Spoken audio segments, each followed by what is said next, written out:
एक बार की बात है, शहंशाह अकबर बीरबल के साथ सैर पर गए। रास्ते में एक मंदिर आया जहां पर उन्होंने श्री कृष्ण और सुदामा की कथा सुनी। तो अकबर ने बीरबल से प्रश्न किया कि जब सुदामा श्री कृष्ण से मिलने द्वारिका गए तो श्री कृष्ण अपने सिंहासन से उठकर सुदामा को लेने खुद क्यों आए? वह किसी सेवक को भी तो भेज सकते थे। शहंशाह की बात सुनकर बीरबल ने कहा कि जहांपना, मैं इस प्रश्न का उत्तर सही समय आने पर दूंगा। तब तक आप थोड़ी प्रतीक्षा कीजिए। फिर कुछ समय बाद शहंशाह अपने परिवार के साथ कुछ सिपाही लेकर यात्रा पर गए, जहां उनके साथ बीरबल भी गए थे। रास्ते में आराम करने के लिए उन्होंने अपना डेरा एक नदी किनारे लगाया। जब शहंशाह अपनी बेगम के साथ बैठे आराम कर रहे थे और उनका बेटा जो अभी बहुत छोटा था उसे एक दासी संभाल रही थी, तो बीरबल ने सोचा कि शहंशाह के सवाल का जवाब देने का यही सही वक्त है। बीरबल ने उस दासी से कहा कि तुम राजकुमार को लेकर कहीं छुप जाओ। फिर बीरबल ने एक पुतला बनाया, उसे राजकुमार के कपड़े पहना दिए। फिर दूसरी दासी से कहा कि इसे राजकुमार की तरह उठा लो और नदी किनारे टहलने जाओ। जब मैं तुम्हें इशारा करूं तो इस पुतले को नदी में फेंक देना। बीरबल की आज्ञा मानकर वह दासी पुतले को लेकर नदी किनारे टहलने लगी। फिर बीरबल शहंशाह के पास जाकर जोर से बोला, अरे थोड़ा ध्यान से, कहीं राजकुमार को नदी में ना गिरा देना। बीरबल की इतना कहते ही शहंशाह ने उस दासी की तरफ देखा। शहंशाह के उधर देखते ही बीरबल फिर से बोला और उस दासी को इशारा किया।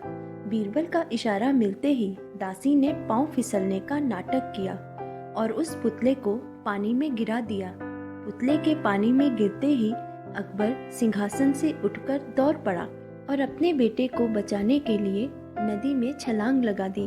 जब शहंशाह ने उस कपड़े को बाहर निकालकर खोला तो देखा कि वह पुतला है और राजकुमार सही सलामत दासी के पास है। तो उसे बीरबल की इस हरकत पर बहुत क्रोध आया और वह बीरबल से क्रोध में आकर बोला कि यह कैसा मजाक है। तो बीरबल क्षमा मांगते हुए कहने लगा कि जहांपना, यह सब मैंने आपके प्रश्न का उत्तर देने के लिए किया है। आप जानना चाहते थे कि कृष्ण सुदामा को लेने स्वयं क्यों गए थे और मैंने आपसे सही समय आने तक प्रतीक्षा करने की विनती की थी। तो आज आपके प्रश्न का उत्तर देने का सही समय आ गया है। जब आपने देखा कि आपका बेटा नदी में गिर गया तो आप अपने सेवक को भी आदेश दे सकते थे कि वह राजकुमार को नदी में डूबने से बचा ले, लेकिन आपने ऐसा ना करके खुद क्यों नदी में छलांग लगा दी। तो अकबर ने उत्तर दिया कि उस समय मैं भूल गया कि मैं एक शहंशाह हूँ और मेरे पास सैनिक हैं। मैं बस अपने बेटे को बचाना चाहता था क्योंकि मैं उससे प्रेम करता हूँ। शहंशाह की बात सुनकर बीरबल मुस्कुराता हुआ बोला, जहांपना, इसी प्रकार श्री कृष्ण भी सुदामा से प्रेम करते थे। वह बहुत समय से सुदामा की प्रतीक्षा कर रहे थे और जब सुदामा द्वारिका आए तो श्री कृष्ण प्रेम विवश होकर स्वयं दौड़े चले गए और सुदामा को गले लगा लिया। इसी प्रकार ईश्वर अपने भक्तों से प्रेम करते हैं।